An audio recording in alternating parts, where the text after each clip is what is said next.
Olá, primeirão, nós vamos fazer aqui uma análise em relação a essa fase da história do Brasil, primeiro reinado, 1822 até 1831. Quais são os principais pontos, né, que você tem que levar em consideração? Nós vamos ver a formação de um Estado independente no Brasil. O Brasil deixa de ser colônia em 1822. E passa a ser um país independente do ponto de vista político. Vocês sabem muito bem que, do ponto de vista econômico, era dependente do capital inglês.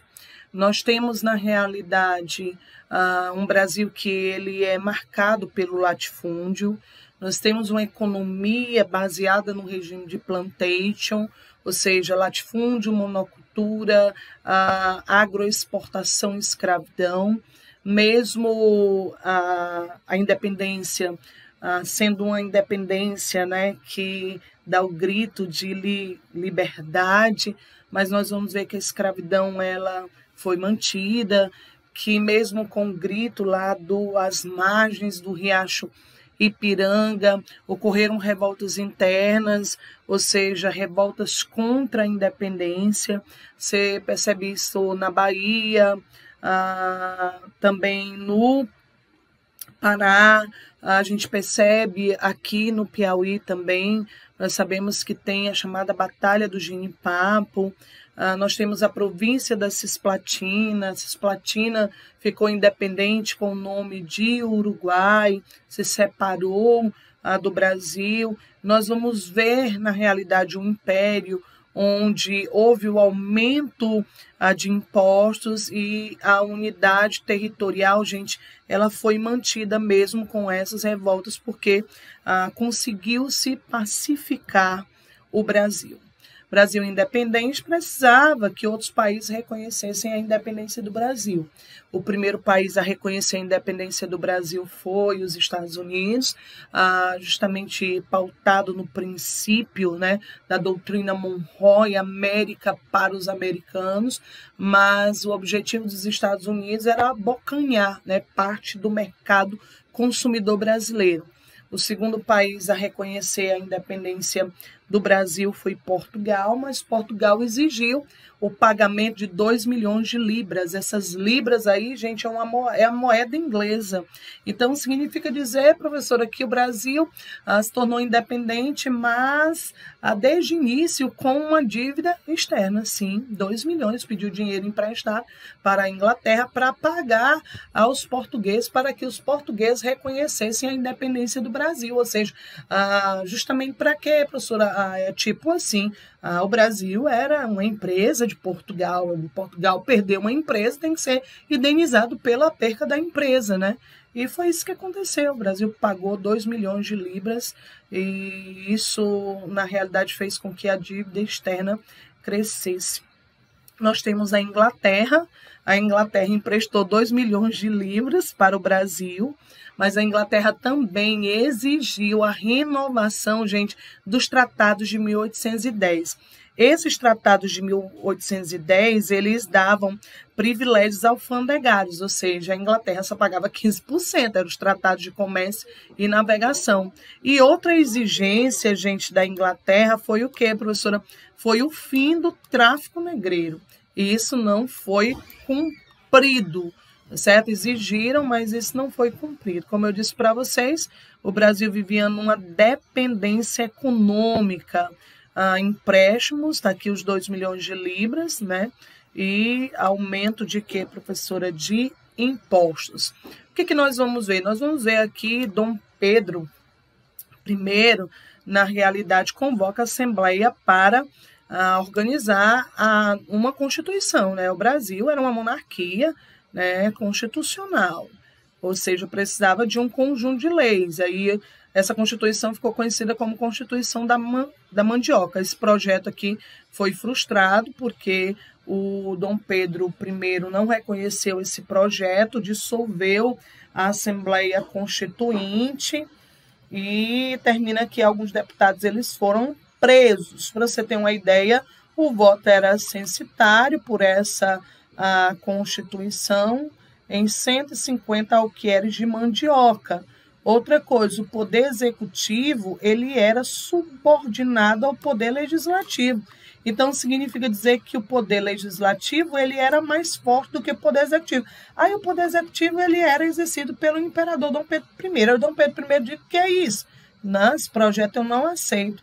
E, de fato, esse projeto, ele não foi reconhecido.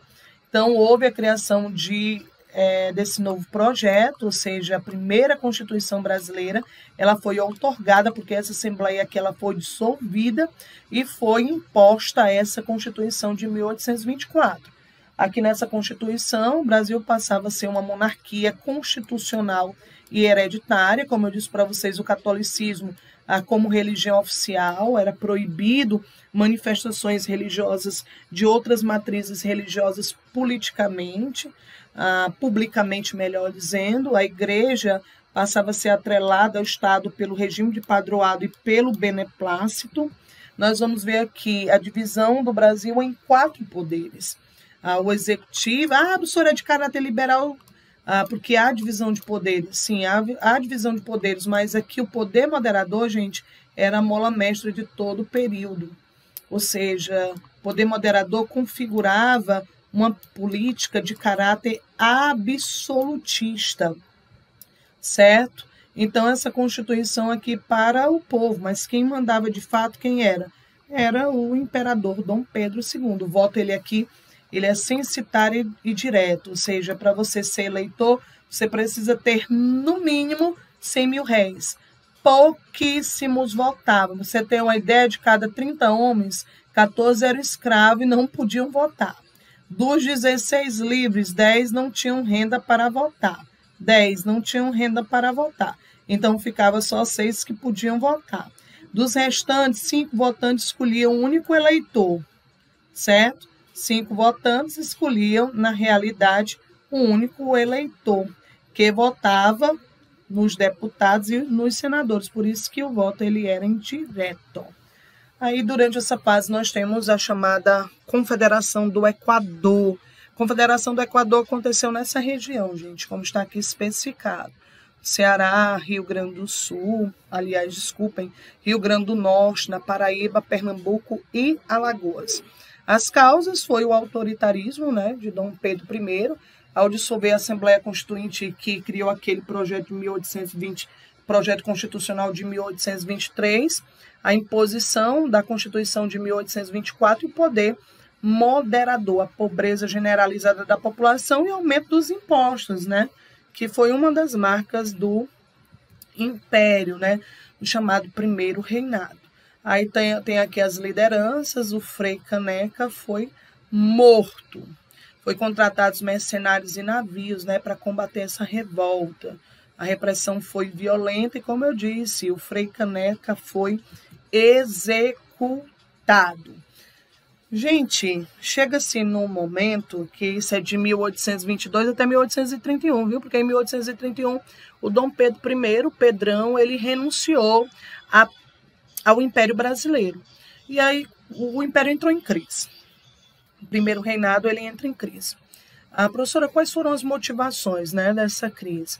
As dificuldades financeiras, o Brasil era dependente de capital inglês, o Brasil estava, gente, importando mais, comprando mais do que exportando, a balança comercial estava deficitária, o Banco do Brasil estava falido, tá certo?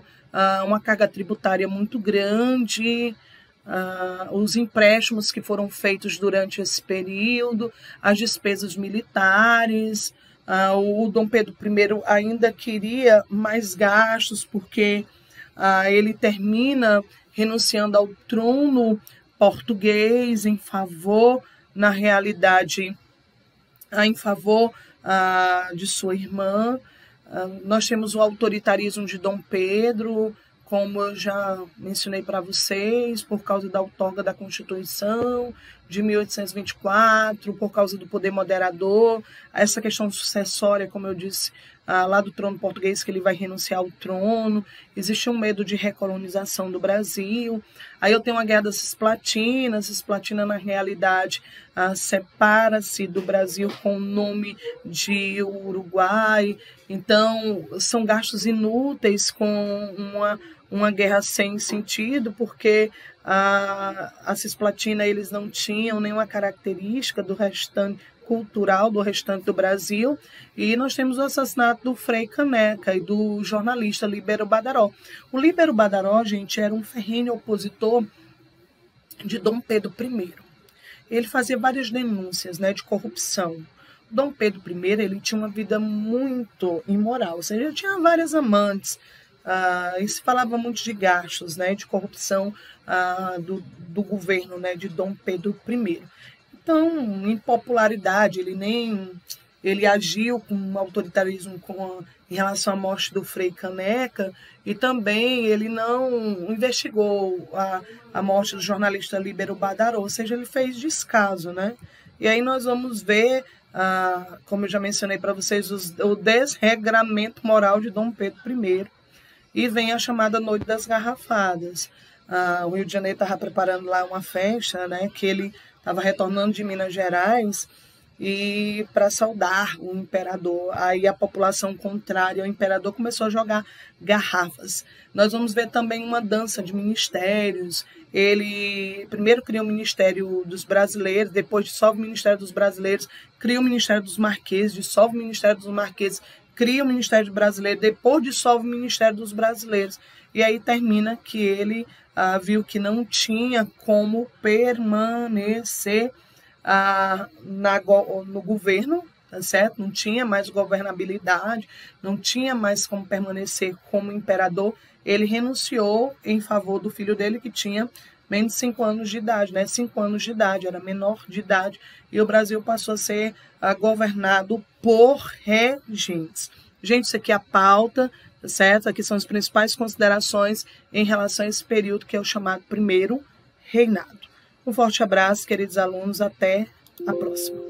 Olá pessoal, meu nome é Victor Moisés e no vídeo de hoje eu vou te explicar o Primeiro Reinado brasileiro.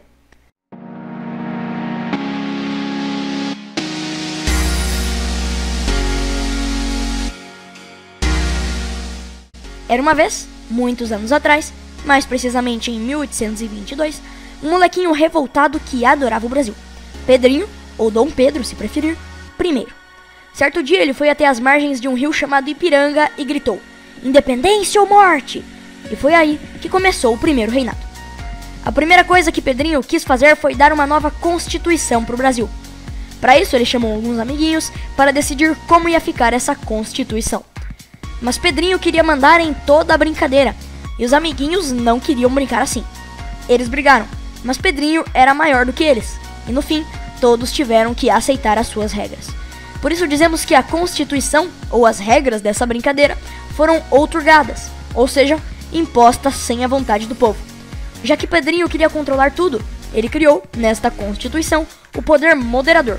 Um poder que dava a ele o direito de interferir em todos os outros poderes.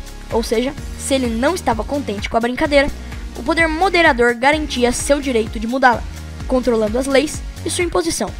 Por isso, o Primeiro Reinado foi considerado de caráter absolutista, ou seja, um poder absoluto nas mãos do imperador. Mas com essas regras de Pedrinho, o pessoal não tinha mais vontade de brincar. Então, algumas pessoas que queriam sair da brincadeira se reuniram e formaram a Confederação do Equador. Eles queriam criar uma brincadeira só deles, se separando do Brasil, e na brincadeira deles não teria alguém que mandasse em tudo. Eles criariam um estado separado do Brasil que tivesse um governo federalista e republicano. Mas Pedrinho era muito forte e deu uma surra em todos eles com seu exército. Só que mais tarde, uma região chamada Cisplatina também quis se separar do Brasil. Mas dessa vez, o exército de Pedrinho não deu conta do recado, e essa região se separou do Brasil e se tornou o atual Uruguai. Com seu exército destruído e sem ter apoio do povo, que já estava cansado de suas regras, Pedrinho resolve abandonar seu trono e voltar a Portugal. E assim termina o Primeiro Reinado. O que acontece depois? Isso fica pro próximo episódio.